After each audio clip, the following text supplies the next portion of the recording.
Bonjour les amis, je vous présente les vins Omerto, vin qui est certifié par Écossaire Canada, sans sulfite et sans tanin.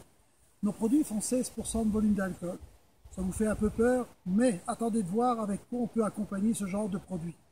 Nous avons ici un sec qui va être corsé poivré, qui va avoir un arôme très particulier avec des côtés de xérès. On va y chercher un peu le côté du saké, du whisky, de la grappa.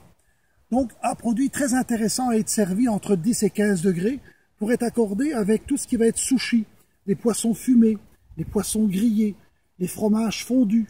Si vous aimez les mets plus relevés, tout ce qui est à base de gingembre, curry, curcuma, cumin, les mets indiens, les mets asiatiques, les mets thaï, les mets créoles, les mets méditerranéens, les chocolats noirs en dessert, 70% et plus, ainsi que les desserts à petits fruits rouges. Je dirais, au fait, c'est vraiment extraordinaire au niveau des accords.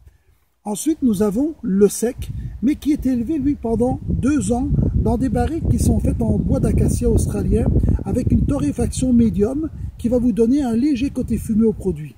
Ce que vous allez d'ailleurs retrouver très particulièrement dans ce produit, c'est un peu les arômes de scotch et un peu cognac.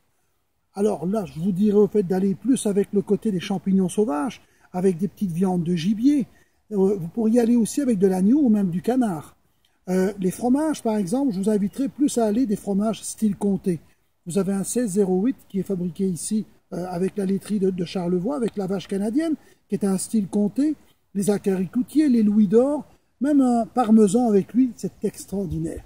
Vous direz aussi d'aller avec tout ce qui va être dessert, mais allez-y avec un petit forêt noir et vous allez voir, ça va vous faire la belle affaire.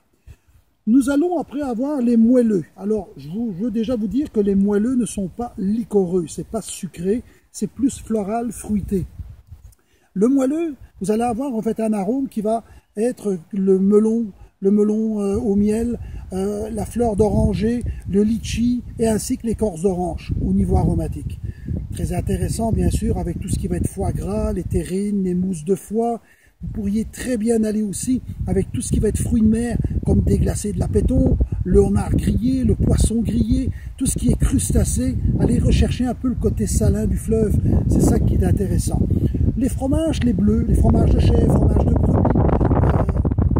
Allez-y aussi avec tout ce qui va être dessert, par exemple les gâteaux au fromage. Vous pourriez très bien aller aussi avec les chocolats blancs, les chocolats au lait, tout ce qui est mousse au chocolat et les crèmes brûlées. Ça, c'est ce qui est pour le moelleux. Ensuite, nous avons le même produit, le moelleux, mais qui est élevé, lui, pendant 2 ans, 24 mois, dans des barriques qui sont confectionnées en châtaignier et en cerisier, avec une torréfaction médium également. Ce produit, en fait, va vraiment vous donner un petit côté pétale de rose au nez, et quand vous allez le mettre en bouche, c'est vraiment le côté de la cerise qui va vraiment ressortir. N'oubliez pas, mes amis, que tous ces produits sont confectionnés avec de la tomate, pure et simplement. Mais le petit quatrième que je viens de vous présenter va très bien aller avec tout ce qui va être foie gras poêlé, les bons fromages ainsi que les desserts. Ce que vous retrouvez ici à côté, c'est la petite bouteille de sirop de romarin. Donc pour faire notre cocktail, bien sûr, que je vous ai expliqué tout à l'heure, que vous pouvez confectionner avec le sec ou avec le moelleux. Et il s'appelle Omerto Gobler, que vous allez retrouver sur notre site internet au www.omerto.com.